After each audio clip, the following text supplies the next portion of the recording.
Hi there, Michelle Grigsby here. Welcome, my neighbor's dog Lucy.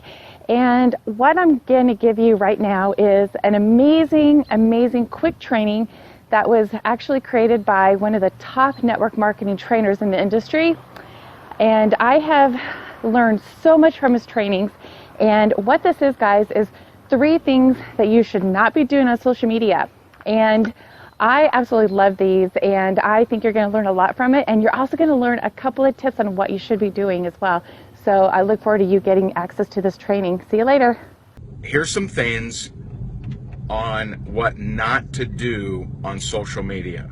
Okay, this is in regards to recruiting and prospecting. Number 1, this is probably my biggest one, and that is never send an unsolicited link. Now I realize there's some trainers, I'll use that term loosely, that teach you to, when you join your company, to send out your link to a bajillion people, okay? The problem is many trainers inside a company have forgotten what it's like when you're new and you don't have a brand, so they teach you things that just don't work. They literally don't work for a new person. So never send an unsolicited link. And in case you don't understand what I mean by unsolicited. So solicited means I've asked you for something, okay? Unsolicited means I haven't.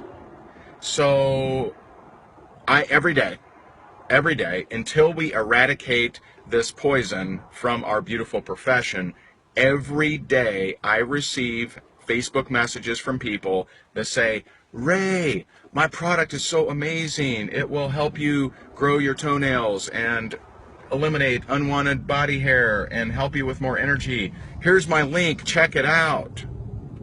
That's an unsolicited link, okay? I didn't ask for it. Now, if you thought I had unwanted body hair and I needed longer toenails, you should come to me and say, hey Ray, I got this product and it might help you with some unwanted body hair that I noticed on Facebook Live, and it may help you with beautiful, long, luxurious toenails, and if you're open to it, let me know and I'll send you the link. See, I respect that message 1.2 million times more than just having your link in there. Why? Now, believe me, if this worked, okay, if this was annoying but it worked, I'd say go for it. Hey, go for it. But here's what happens. When people open their Facebook messages, and if you're being honest, you know you do this, when you open up your Facebook message, what's the first thing you look for? Okay, maybe the second thing. First thing you look for is, do I know this person? Do I know this person? Second thing you look for is there a link? If you combine the mathematic equation of I don't know them and there's a link, you are so unlikely to be responded to, it's ridiculous. So don't send unsolicited links. If you want to work the system and work up the relationship, and then once they ask for it, like if I say, oh my God, I've always wanted long, luxurious, beautiful toenails, please, with cherry berries on top, pretty please send me your link so I can learn more. If I say that, clearly I'm soliciting for it. I'm asking you, send me the link. Bada bing. Good job. But if I combine the mathematic equation of I don't know you and you're sending me a link, no thanks. No thanks. Okay? So that would be my number 1 thing not to do that everyone does, and even top earners and network marketing companies teach their people to do, which is redunculous. Okay? Number 2, stop living in the world of favors. Stop asking for favors. I have, so many people that are constantly asking for favors. Don't ask for favors, guys. If you start to embrace the fact that this world is ran by value, it's ran by how do you solve problems, how do you help others, how do you provide value. If you embrace that, there's hope for you. There's hope for you as an entrepreneur. There's hope for you and your business. If you do not, If you think that you're going to favor your way to the top, you're just going to ask for favors constantly, and that's going to get you to the top, you got a long road, man. You got a long, annoying, sad road. It's going to be rough. It's going to be tough. There are no top earners that favor their way to the top. Like, you never have someone that gets up on stage that says, you know what, I just had a lot of friends and I just kept asking them for favors to buy my product, and bada bing, here I am. No, never happens. 0.0% chance. So what do I mean by favors? Because perhaps you're like, Ray, I don't know what you mean, man. What do you mean by favors? Well, a favor could be, hey Joe, I liked your page, like mine. Why should they like your page?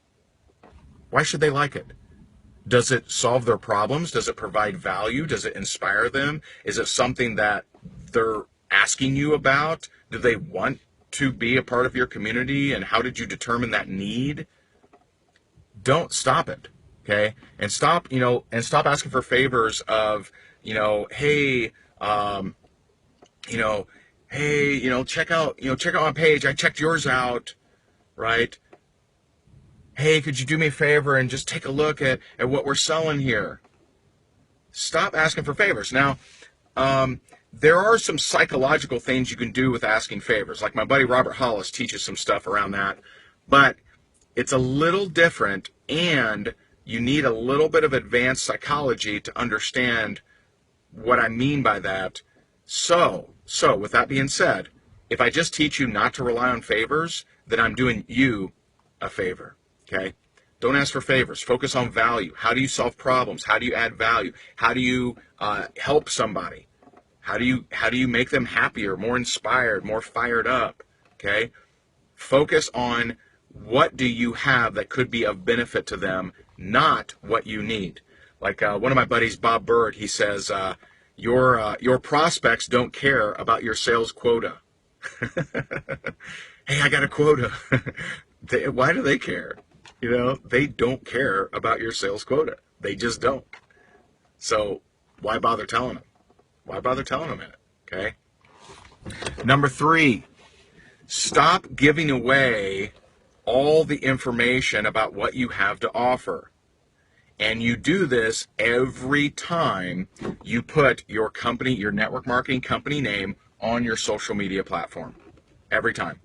So if you represent Grapety Grape or the Magna Zuper tree or whatever you represent, here's a little test for you. If you post that consistently on your social media platform, then 0.0% of your social media connections need to learn anything.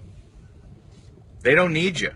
You know why? Because as soon as you post about Grapety Grape or Magna Zuper, if they had any interest at all, they Googled it, they found the one guy in North Dakota that says it's a scam, right, that's ripping people off, that's causing hair loss or whatever, okay? They're Googling it, and they're making up their own mind. They're doing their own research, and that's dangerous. Now, the people that aren't interested in Magna Zuper or Grapety Grape or whatever it is that you're peddling on social media, those that aren't interested, okay, you didn't do them any favors either, because they just see you as a pitch person. They see you as, oh yeah, that's the person that posts sales messages all day long on their social media. Really enjoyable. No. I'm telling you, you're hurting yourself. And I'll tell you, I didn't know how many tips I would come up with, but if you avoid those 3 tips, you're like in the 90 percentile, man. You're like legions ahead of the average network marketer if you just avoid those 3. And so people will ask, they'll say, well, Ray, if I don't talk about my company, what do I talk about? Okay. This is, I forget who said this, maybe Dan Kennedy, but he said, your marketing, I'm not sure if he said marketing, but you'll get my point. Your marketing should be, kind of like a woman's skirt. Not so long to be boring, but not so short to tell the whole story. Don't hate me, women. Don't hate me, women, but it's a good analogy. It's a good analogy, right? So leave some curiosity. That's the point of that analogy. Leave some curiosity. If you're posting the name of your company, you're not even wearing a skirt. You're just like you're full nude. You're full nude because they can find out all they need by what you've provided. You want to have some curiosity. Have some curiosity. Hey, he keeps talking about a team meeting. I wonder what kind of team. Hey, you know what? I hear him talking a lot about how he's lost weight or how she's lost weight. I wonder how they're doing that. You know, they keep talking about how they helped their friend and made him look younger. I wonder what they did. Okay? Leave some room for curiosity. Let people be curious. Like, what is it that you have? How do I find out more? And the only way they can find out more is by reaching out to you. That's powerful marketing. I'll see you guys soon. I'm going to go have lunch with my boys and hang out with my sons. I hope you have an awesome Sunday fun day, and I'll talk to you guys soon. Bye.